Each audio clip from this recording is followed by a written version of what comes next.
Before I dive into the review, I want to send well wishes to CJ Perry, who posted on social media she is back in the hospital due to complications after dealing with an infection from a splinter that was in her finger, and apparently this infection got up her arm. It was a touch-and-go situation. Miro posted about it. She recovered. She was back on AEW programming recently as World's End, and unfortunately, now she says she's dealing with MRSA, and MRSA is a very scary condition to deal with. I mean, read up on it. It's really, really scary. It is something that nobody should have to deal with, and just regardless of how you feel about it, regardless of whether you like her, whether you don't like her, the human being still deserves to have a great quality of life, and hopefully she can recover, she can beat this, she can just, rest at home with Miro and be back on AEW programming with her husband 100% at some point. But thoughts and well wishes are with CJ Perry at this time. Now, I'm Charles Renton with my review of AEW Dynamite Homecoming 2024. We're on the road to AEW Revolution, but tonight they stopped in Jacksonville,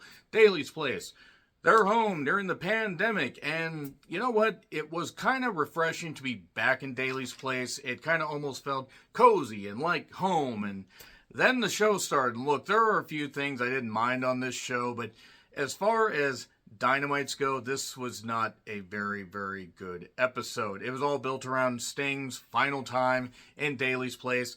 And it was nice that they got to, do some tributes to Brody Lee. That was cool. There were some positives to this, but this company is in trouble as far as how they format their television, as far as how they they'll endlessly repeat things in matches. They'll let matches go way too long when they don't need to, and really they got to tighten things up. They really, really do. The talents are trying, but they have no goddamn good leadership.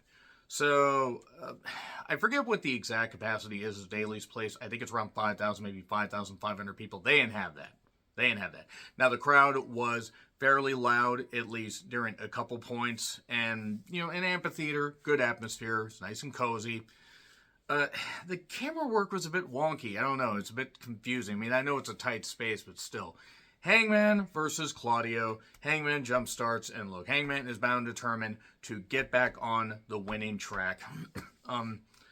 There was a nice swing into a sharpshooter, and then soon after, Hangman hits a Death Valley driver, and then Hangman decides to drink a fan's beer. We're in a COVID spike, Hangman. You empty-headed you-know-what. Seriously, why in the world would you do that? Maybe don't do that. Just don't. Regardless of even if that wasn't, there was no spike or whatever, maybe don't do that. I don't know. Anyway, the press slam on the ramp, that was well done. And then a bit later, we had Hangman do, a lariat running down the ramp. And then we got a catch by Claudio. And Claudio was looking good here. He got a rolling DDT hit on him. And then a moonsault off the concrete wall. And this kept going. Deadeye for two, and then Claudio tried to hit the Ricola bomb off the top, but then got hit with two buckshots, both barrels, shrieking, Kerry and Chris Von Erich noises, 1, 2, 3, and then Hangman gets victory. This isn't the last we see of Hangman. Brody Lee clips, and look, I know Brody was only in the company for a little bit, but you know what? They've honored Brody Lee's memory, and you know what? It's terrible that he's... Imagine the stories of him and Bray are sharing in the afterlife. Imagine that. Just imagine that. It's just still so sad that both those guys died so young. It is true, only the good die young. And it is very terrible. So we have Archer, Brian Cage, and the Gates of Agony, Bishop Khan, and Toa Leona against Adam Copeland, Dustin Rhodes, Orange Cassidy, and Preston Vance. Preston Vance, who has been part of Rush's group, but was, brought in and chosen by Brody Lee to be part of the Dark Order. So you know what? He had a tribute to Brody on his hand. That was good. That was good. And you could tell it meant a lot to him. Referee Rick Knox, so the rules won't be enforced. It was what it was. I mean, Copeland obviously knew Luke Harper, Brody Lee. He obviously did. He had the John Huber shirt on. They had a Cassidy hit a choke slam, so the choke slam means absolutely nothing now. And I will say once again that those who like Orange Cassidy, fine. I don't. I know Copeland said he's going to start at the bottom and work his way back up, and they'll probably do this as a redemption story, and he'll be Christian Cage or Revolution or Double or Nothing or who knows on a random rampage. Watch it be. There was a miscue with Archer hitting Toa on accident, and then Cage and him have a fracas and then a spear on Brian Cage, and Vance hits Lariat 1, 2, 3. Okay, fine. Vance got the victory. That was fine. Nice tribute to Brody. The chokeslam still is completely pointless because if you're going to have Orange Cassidy do that, that's pointless. Renee is with the Gangbang Gang and the Acclaimed, who are going to call themselves maybe the Bang Bang Scissor Gang. I mean, I guess they're going to buddy up because we're just going to go full on New Japan here with all the factions. Here's Samoa Joe. He says there's going to be some changes to the championship protocol. No whining, no, hoe-ass comments on social media. You bring your credentials to the championship committee, and if you're lucky, you'll get an express ticket to, come down that aisle and me to beat the shit out of you in front of everybody that has ever cheered for you. I mean, he didn't say shit, but he might as well have. And then he swerves when he drives, and he swerves when he drives, and he swerves when he drives, and he swerves when he drives. Because Swerve is here with Nana in the Gates of Agony. And Brian Cage, we just saw these guys. The Moogle Embassy is here. I would just love it if they had wrestling Moogles. I mean, they already, why not? They already have some cartoon guys there. I'm not talking about any of these guys, but just on the roster. Moogle would be taller than Stokely. More on him later. So Swerve wants a shot, basically. But Hangman interrupts. He's got a mic. Hangman can do the occasional pretty good promo for him. This was not one of them. He's fired up. He's going to win the world title in 2024. Of course you are, Adam. Of course you are. So, all right, we're going to get those guys having a match at some point. They're at least trying to build up some people to challenge Joe. I'll give them that much credit. But then here's Hook with the Hook signal, and then he points up 1 week. So apparently Hook is a Bare Naked Ladies fan, and we didn't even know it. Renee is with Tony, Mariah, and Luther, and Mariah's upset. She's either upset at Tony or upset at the fact that they brought her over from Stardom and have really not, they haven't featured her well at all. They had her upstaged by Deanna, and nothing against Deanna Purrazzo, but was what it was. So, okay, chin up, tits out, and watch for the... Oh, no, you ruined my line. It's watch... Sometimes I like this Tony stuff, and sometimes it grates on me. I don't know. And speaking of things that grate on me, Sammy Guevara is here to take on Ricky Starks, and I'm convinced that Ricky Starks is checked out. And I like Ricky. And Ricky is very, very good in the ring. And Ricky should go somewhere where he's appreciated. Maybe where he doesn't have to deal with so much bullshit. So... Commentary mentioned Cody Rhodes. I think Taz might have. No one cared about Sammy. Why would anyone care about Sammy? A double underhook and Sammy got his face smashed on her. I say it hurt his brain, but he's pretty much made it obvious he doesn't have that. And then later, a kick and an inside cradle. 1, 2, 3. That was flat. Okay, Sammy pinning Ricky. I don't like the fact that Sammy's gained a victory, especially in 2024.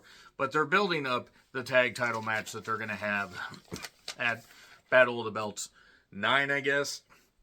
I guess I'll review Collision and Battle of the Belts 9, but I'm running out of patience for some of the weekly AEW programming, because even with the stuff I like, the format of the show's ridiculous.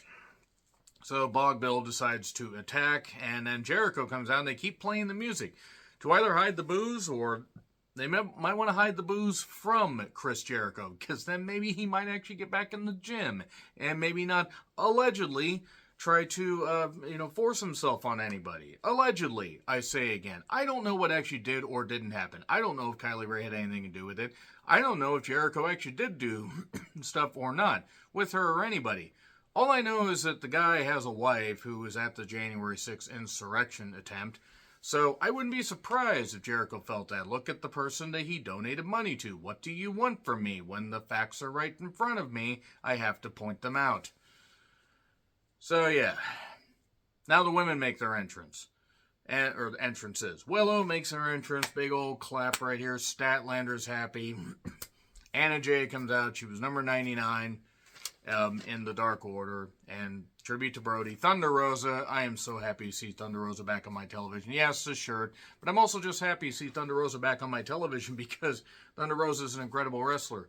seeing her as Cobra Moon in Lucha Underground, and thankfully she was able to get out of that contract, getting to meet her at an independent show just over 5 years ago, her versus Priscilla Kelly, now Gigi Dolan, and getting to see the great stuff that Thunder Rosa did even during the pandemic, an incredible match against Priscilla Kelly before she became Gigi Dolan, and basically an empty studio sometime in September or October of 2020.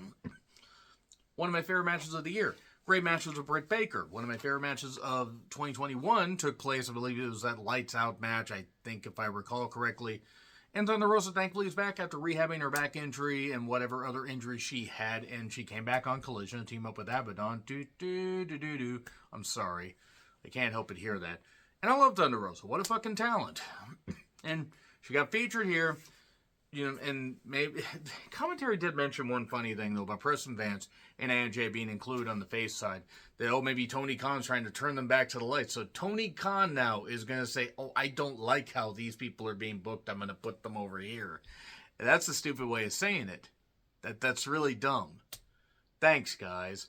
But that being said, this wasn't dumb because at least they were featuring some of the women. Okay, I mean they did have Julia Hart and Sky Blue who are really trying and are young and have time to grow. Ruby, I really think, is checked out because she doesn't look like she really cares. Saraya can't do anything. Harley, I was worried that Harley was going to give herself a bloody nose if she ran, if you know what I mean. Referee Aubrey, and look, scintillating camera work during this match. They worked hard. I'll give them that much credit. And Thunder Rosa, I really hope does maybe get a chance to face off against Julia Hart for the TBS Championship at Revolution. In fact, I think that'd be perfect because she already had the main championship run. If they want to give her a run with the TBS title and build her back up to eventually becoming a two-time AEW Women's Champion, I'm all for it.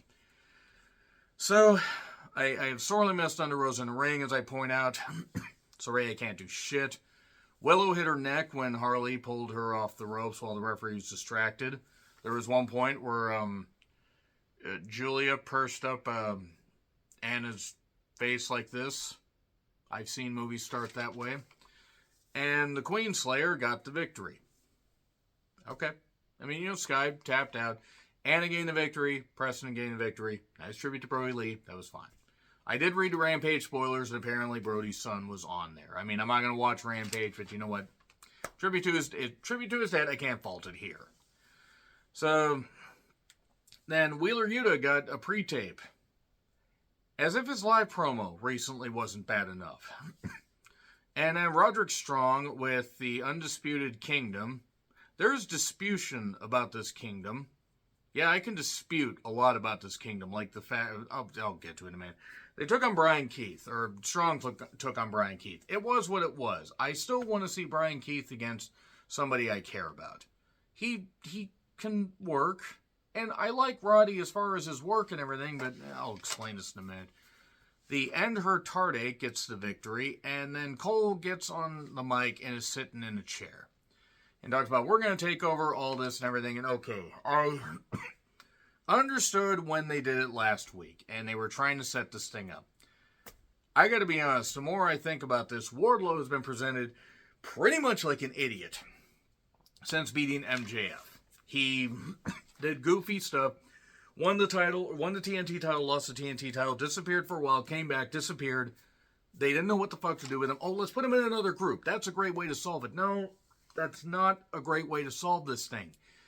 Because you're just making it the same thing, and now you're going to make it where obviously, Wardlow's not going to give Adam Cole or anybody, whoever, if he wins the AEW World Championship, he's not going to give up the championship. You're doing the same stuff that you were doing before. And I like Taven and Ban as a team. They were presented like goofs for a while. Same with Roderick Strong. Cole, on his, on the card thing or whatever, the little deal where, he's rolling around on his ankle, and the problem is Cole is out at least for another 6 to 8 months. At least. I don't know if Cole's going to be able to wrestle much. So if Cole can't wrestle much even when he comes back, what do you have left? All due respect to the people involved. You have a group that is trying to recapture what the Undisputed Era did and also recapture what happened in Ring of Honor with these people being involved in some form or another. It's not going to work. Especially the fact that, again, Cole is injured with double ankle surgery. It's like NWO 2000 with somebody injured, just like Bret Hart. Anyway, so Renee is with Deonna. She's going to face Red Velvet on Collision. Okay. I'm all for that. Why not give them 8 minutes? Let's see what they can do. Ric Flair comes out to a pop. JR is here for the main event. Darby and Sting get a pop. And look, Hobbs and Takeshita, who, Jesus Christ, I mean, what a way to just kill off anything, involving these guys. And look, I get it. It's Sting's last match in Daly's place. It was a tornado tag. And it was dog shit. And I get it. Sting can't go anymore. Sting is washed. Sting was retiring for a reason. I mean, he's 65 years old, has had nothing left to prove. He had nothing to prove before he came to WWE. He was around in TNA a little bit too long. He kept getting shitloads of money. I imagine Khan is cutting off at least $1.5 million for him a year. And credit to him. He has been willing to take these bumps to earn that money, to feel like, he deserves that money. But, there's just this, ridiculous spot where Darby lands on his head in off a German. And then he later gets, all the Allen home. And then they fight to the stage. Darby hits a coffin drop off the goddamn staging onto Takeshita.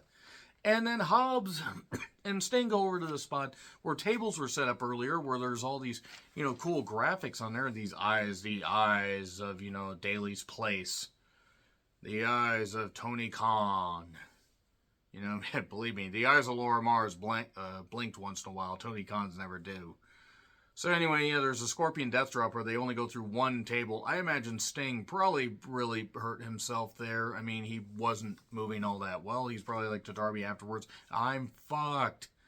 And pins, Hobbs, 1, 2, 3. When were tornado tags falls count anywhere? You know what? Fuck it. Fuck it. If they're not going to enforce the rules, why should I care? Shivani's in the ring. Hey, who will your opponents be? Who will your opponents be? Or who will your opponent be for your retirement match? And suddenly, the Bucks show up with Italian mustaches, and I hope that they both meet the same fate that Benito Mussolini did for what they've done to the wrestling business and for how they are as people. But Brandon Cutler, their childhood school friend that only has a job there because he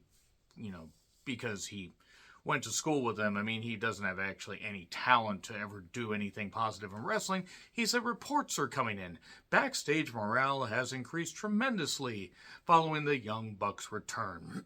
Sources close to the Young Bucks are saying hugs and high fives all around. Okay, look, I'm sure I'm just biting in on all this stuff because I've never been in wrestling. I have no intention of ever being in wrestling. I've been backstage at one independent wrestling show. I'm a fan. I'm a super fan. I've watched it since 1985. And I guarantee that I could do a lot of shit more positive than Brandon fucking Cutler has ever done. He looks like if Justin Credible and Mike Von Erich had a baby. Except that's unfair to Justin Credible because Justin Credible had, charisma, had ability, and actually, was pretty good in the ring. And at least Mike Von Erich knew that he wasn't cut out for wrestling, but Fritz Von Erich kept pushing him in there. But Brandon Cutler, a guy that has earned no respect from any actual reputable wrestler. Name one positive thing that Brandon Cutler has brought to the wrestling business. Name one. Apparently, he got busted open at one point. It was about the only halfway decent thing he did.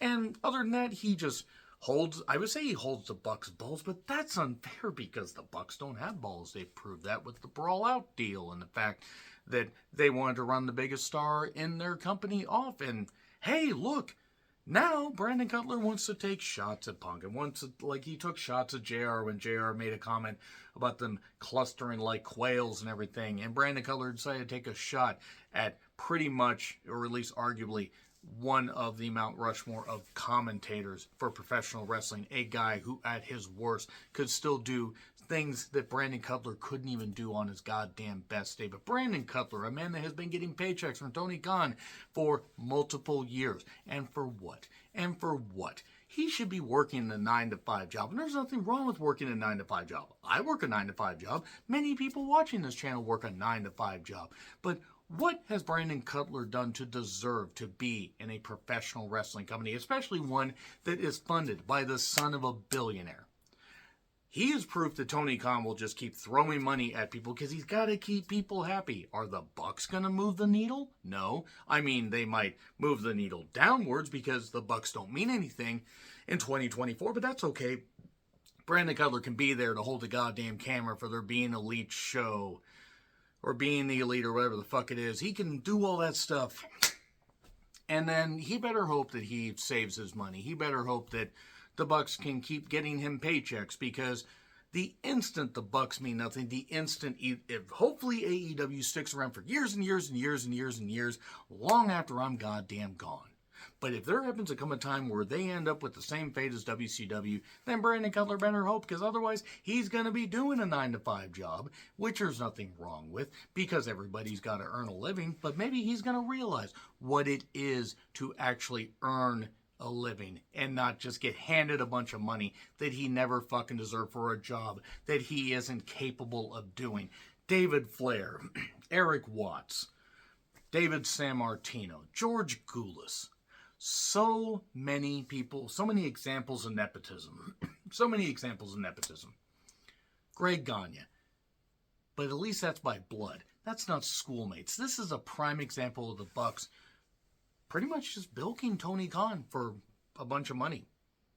For one of their friends. One of their friends that has done what? Has tried to needle people despite the fact that he hasn't even achieved the same level that Disco Inferno did. At least Disco Inferno was on a program that millions and millions of people watched every single week. I'm not saying he was the reason, but at least he was part of it. Brandon Cutler has been part of some of the worst joke segments because he can't wrestle, he can't work. When was the last time he ever fucking wrestled? I'm genuinely curious. I am really fucking curious here. So yeah, Brandon Cutler, let's hope that he continues to earn money, because he ain't getting a job in another wrestling company once he's gone from this one. Nobody with any shred of dignity would bother giving him anything except maybe a little pity cash to say, you need to go find something fucking else to do.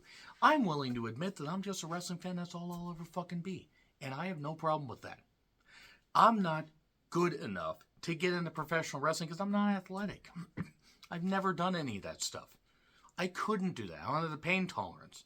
I barely have a tolerance to put up with the elite bullshit. It's comedy that has always been for a niche audience, but is very stretched out and very played out. And pretty soon, Tony Khan's going to realize just how much money he wasted on the Bucks and friends.